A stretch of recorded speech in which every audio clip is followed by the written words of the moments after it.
In this forecast, a major pattern change will bring a cold blast and severe weather. We will begin to see our first frost in the Midwest next week, and Tropical Storm Ian is forecasted to intensify to a major hurricane and could bring a foot of rain to Florida. All of that and more is coming right up.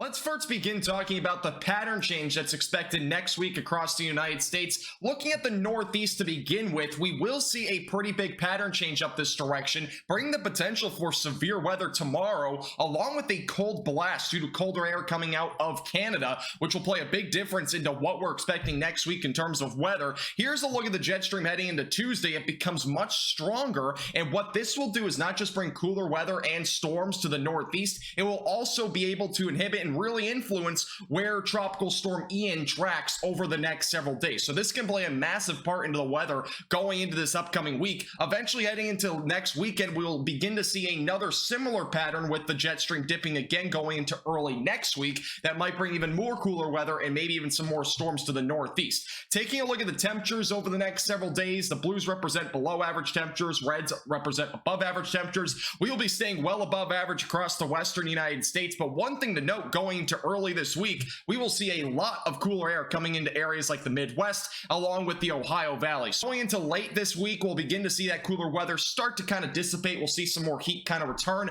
but eventually going into early next week, we might see another cold blast come out of Canada that could impact areas in New England, which might even bring the potential for frost and maybe even a little bit of snow to the higher elevations. So that'll be something to watch going over the long term. Now, there is a potential for severe weather tomorrow. It extends from southern New England back through Tennessee. The main concerns tomorrow will be damaging winds, large hail, and a potential for an isolated tornado threat, which our only tornado threat will most likely exist here in southern New England. As of right now, that's what's forecasted. It might change as we get closer, but this is an area to watch for, especially for tomorrow. Going into the future radar, beginning with tomorrow morning, we'll see some scattered showers, maybe an isolated downpour across southern New England. Eventually going into the afternoon hours, we'll begin to see some storms develop back out to the west. These will eventually move into New England. You can see from Middletown back through Springfield are the areas that we're going to have to watch for closely tomorrow. And eventually going into the evening hours, more storm activity will arrive into areas like Connecticut and eventually through Rhode Island by about 8 to 9 o'clock. Storms will most likely start to dissipate as they get closer to areas like Cape Cod, but if any storms are still severe, damaging winds would be the main concern there. And our featured region in this forecast is the Midwest, and that's due to the fact there will be a cold blast again this upcoming week, which temperatures for highs will only be in the 40s and low 50s across a large portion of Wisconsin and even the peninsula of Michigan. So big changes are coming to the Midwest, but the low temperatures get even crazier. We're talking about upper 20s and low 30s for those in northern Wisconsin heading into Wednesday morning. So it's going to be a big change. You might want to start bringing out your winter jackets because it's about to get pretty cold across that area.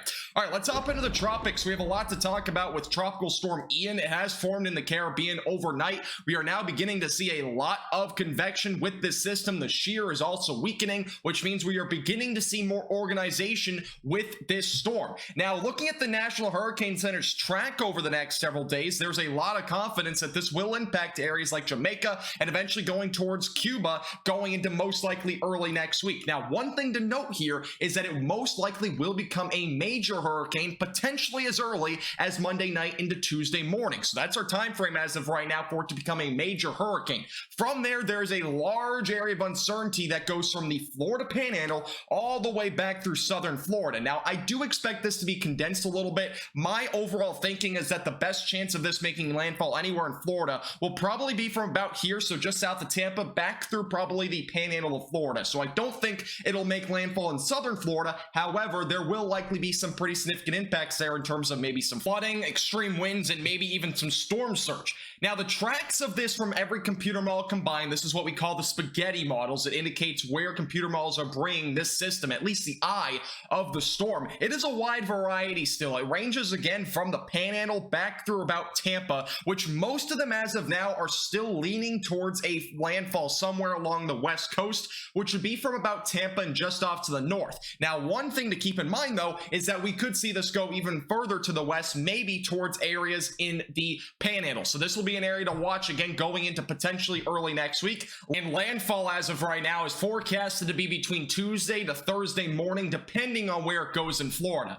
Now, the rainfall totals coming out of this will be potentially substantial to Florida. This is just one computer model run, but we are talking the potential for between 10 to 14 inches of rain, and some estimates indicate Daytona Beach at 10 inches of rain, Jacksonville near a foot of rain, Orlando around 11 inches, Sarasota 14 inches. But again, it will play a big part on where the eye goes, because if the eye goes more off here to the east, go towards like Panama City, for example, we could see those rainfall totals be even more significant over here with lesser rainfall totals the further east we go. Now, if we see the eye go like in this direction, so towards Sarasota and Orlando, highest rainfall totals will likely be in this area here with some isolated sporadic rainfall totals on the outside of that. So, but again, there's a lot of uncertainty. We will keep you updated with the latest on every update that comes with the system. Hit the like button down below. Make sure to subscribe if you've not already. This forecast is brought to you by Platinum Contracting and All Dense Repair.